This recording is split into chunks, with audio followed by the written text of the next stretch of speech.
খুব খিদে পেয়েছে। সামনেও তো একটা হোটেল, যাই দেখি। ভিখারিগুলা আমি কিছুই বুঝতে পারি না। ইনি আপনার বাবার বয়সী, আজ এনার জায়গায় যদি আপনার বাবা থাকতো তাহলে কি আপনি এটা করতে পারতেন? হয়তো এনার কাছে পয়সা নেই, তাই আপনাকে বারবার খাবারের কথা বলছিল। ওপরওয়ালা কার সঙ্গে কি করে সেটা বলা যায় না। না না বাবা, খালি পেটে থাকতে নেই, আপনি ওখানে গিয়ে বসুন। মা, একটু আগে খুব খিদে পেয়েছিল, কিন্তু তোকে দেখে আমার পেট ভরে গেছে রে। তোকে প্রথম দেখে আমার মনে হয়েছে তুই আগের জন্মে আমার খুব কাছের কেউ ছিলি। সে যাই হোক মা, আমি আর যাব না মা। আমার ছেলে আসছে, আমাকে এখান থেকে নিয়ে যাবে। আচ্ছা ঠিক আছে। তুই এলি বাবা? জানিস আমি হারিয়ে গিয়েছিলাম। তোমাকে বলি হুট করে যেখানে সেখানে যেও না বাবা। কিন্তু কেন যাও বাবা? সে যাই হোক, তুই আসতে অনেক লেট করে ফেললি। এই তো কিছুক্ষণ আগে আমার বৌমা এখানে ছিল, এই মাত্র চলে গেল। বৌমা? কিসের বৌমা? আর কার বৌমা? আরে বাবা, আমার বৌমা রে, আমার বৌমা। বাবা, আমার তো এখনো আশীর্বাদই হলো না, আবার বৌমা কিভাবে হলো? তুই কোনো চিন্তা করিস না, খুব তাড়াতাড়ি আমি তোর বউ নিয়ে আসছি। অনেক হয়েছে বাবা, তুমি বসো তো, চলো বাড়ি চলো। এসো বসো। হ্যালো মা, তুই আমাকে চিনতে পেরেছিস? হ্যাঁ রে মা, তা বলছিলাম তুই এক্ষুনি আমার বাড়িতে আয় না।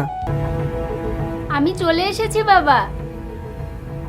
মা, তুই চলে এসেছিস?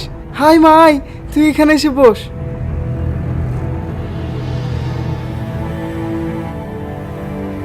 হেই দেখ, এটা হলো আমার ছেলে। আমি এর কথাই তোকে বলছিলাম।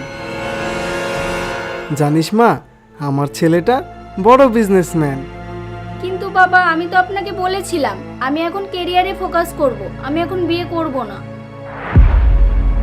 না না না না না না, তোকে বিয়ে করতেই হবে। দেখুন বাবা, না আমি আপনার ছেলেকে চিনি, না আপনার ছেলে আমাকে চেনে। আর তাছাড়া আমি তো আপনাকে বলেছিলাম আমি এখন কেরিয়ারে ফোকাস করব, আমি এখন বিয়ে করব না।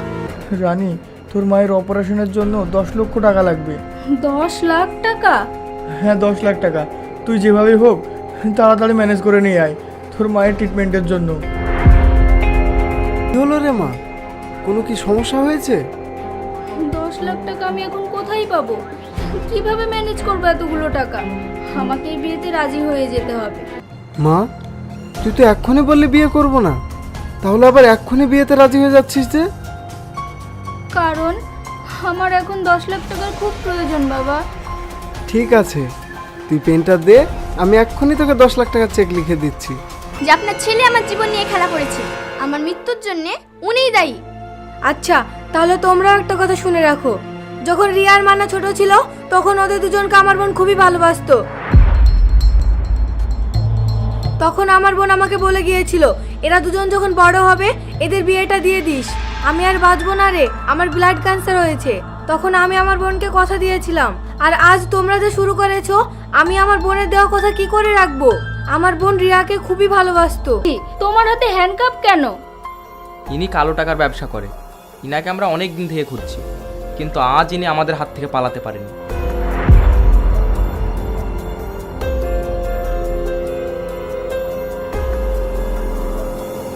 আজ আমরা হাতে নাতে ধরে ফেলেছি। আর আমরা এটাও জানতে পেরেছি উনি ওনার যত কালো টাকা আছে সব উনি ওনার গার্লফ্রেন্ডের কাছে রাখে। তোমাদের মধ্যে ইনার গার্লফ্রেন্ড কে? যদি মরতে হয় একসঙ্গে মরবো। বলুন স্যার, কি করতে হবে? তাহলে তুমি কি এর গার্লফ্রেন্ড? হ্যাঁ। তোমার বয়ফ্রেন্ড কালো টাকা পাচার করে বলে আমরা জানতে পেরেছি। না না, আপনার কোথাও ভুল হচ্ছে। আর আমি ওকে চিনি, ও এই সমস্ত কাজ করতে পারে না। আচ্ছা, আমাদের ভুল হচ্ছে? তুমি জানো না পুলিশের কখনো ভুল হয় না? টাকাটা কখন কিভাবে দিতে হবে? আপনি এক্ষুনি ক্যাশ করে দেন।